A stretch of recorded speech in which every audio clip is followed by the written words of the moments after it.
Mr. Speaker, Parliament has been under attack, Mr. Speaker, for quite some time now. From certain quarters, Mr. Speaker, the religious leaders and other groups, Mr. Speaker. Mr. Speaker, we are not here by accident. We are not members of Parliament by accident, Mr. Speaker. We were elected by the people of Kenya, Mr. Speaker. And Mr. Speaker, some of the positions that are sought after in this country, Mr. Speaker, is to be a member of Parliament. Including religious leaders, contest for these positions, Mr. Speaker. During the elections, every constituency has a minimum of 10 to 15 aspirants, Mr. Speaker. Minimum. Some more, 20, 30. There is one in Kisii that had 45 candidates. You can see, Mr. Speaker, you are right. One in Kisii had 45. But, Mr. Speaker, you cannot bastardize a position that has been given by the Constitution and people donating their sovereignty to them, Mr. Speaker, and you say that Parliament is useless, Parliament is captured, Parliament is this and that, Mr. Speaker. Mr. Speaker, just now, this afternoon, this sitting where we are today, we have just passed almost 5 bills, Mr. Speaker, that you read the third reading. Very important bills. Very important bills. Bills on higher education, bills on finance, Public Finance Management Act. All those bills, Mr. Speaker, are being passed in this House to make the lives of the citizens of this country better, to help the governance of this country, to make the things easier for the Kenyans so that they can get services from the executive, Mr. Speaker. Mr. Speaker, I feel very, very bad when I see members taking, Parliament a joke. Mr. Speaker, Parliament is a very sacred place. It's not a small place, Mr. Speaker. But if there is no Parliament, there is no country. Because there is no taxation without Parliament. Even the executive cannot collect any money, Mr. Speaker, without Parliament. There is no democracy, as KG has put it. Mr. Speaker, it has become now a fashion that people just stand on a queue, look for the media, and say, oh, Parliament has failed, without pinpointing and telling us what have we failed in. What is this that you expected of us that we have not done, Mr. Speaker? You must hold people accountable with facts. And not to generalize and just say, I have been in this Parliament long enough. If you are not happy with other aspects of governance, don't throw it to Parliament, Mr. Speaker. Yes. And then also, you cannot blame members of Parliament who come from the ruling party why they are supporting their government.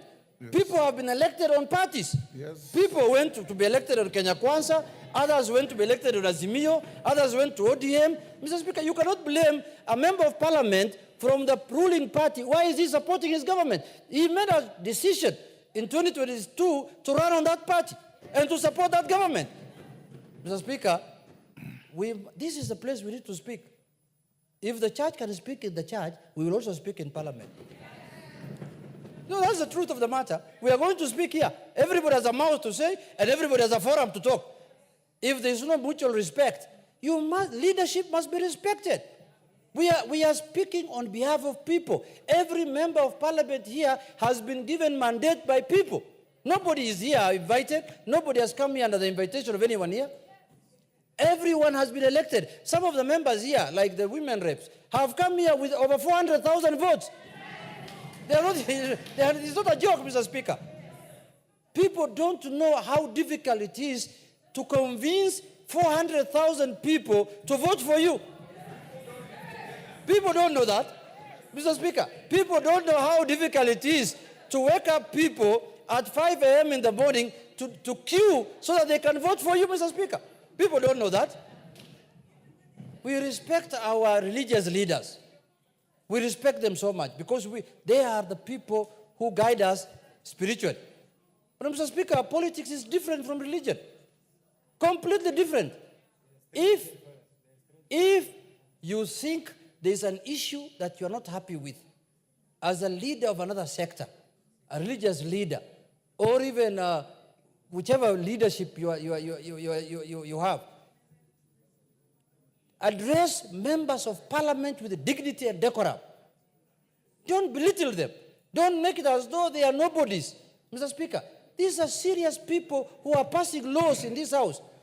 Laws that are going to be used to govern you yourself who are attacking them on TV. So, Mr. Speaker, I want to ask members here to stand up for their rights. The only institution that does not have a union is Parliament. Other institutions are defended by the unions, Mr. Speaker. We have now to become 416 union members here.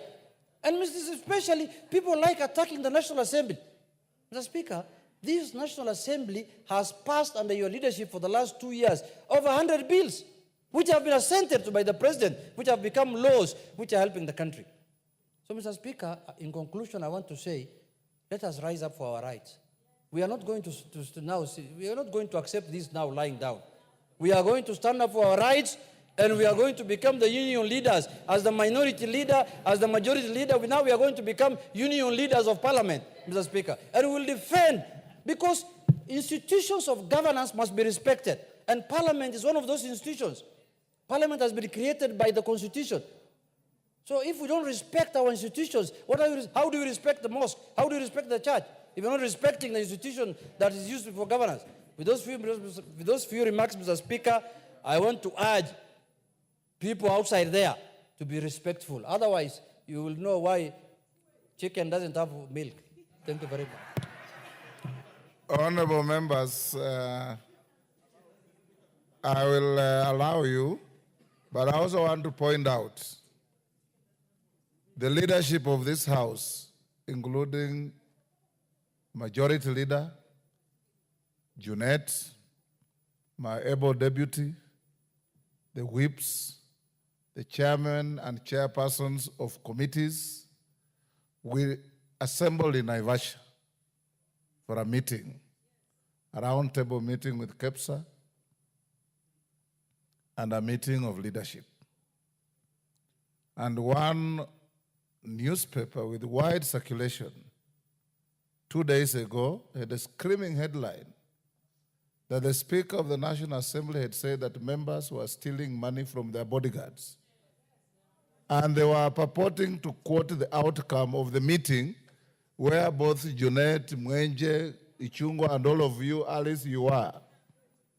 They were even purporting to quote some 3 members of this House as the source of information, even went on to write an editorial to call members every inconceivable name, greedy, and all sorts of things. Far from the truth, because in Chungwa, you know, we were in Naivasha, and there was no discussion of any sort about members. And yours truly here will be the last person to bastardize members of this House, having been here for as many as you can remember. So JUNET is right. The Speaker is leaving the chair for another urgent meeting. My able deputy will take the chair and allow members to make comments on that important issue. Deputy Speaker, you can take the chair. Majority Leader, you can have a go. Osoro. Thank you very much, Honorable Speaker. Honorable Speaker, I also rise to support the sentiments and the concerns as raised by the Honorable JUNET Mohammed. Honorable Speaker, it is very sad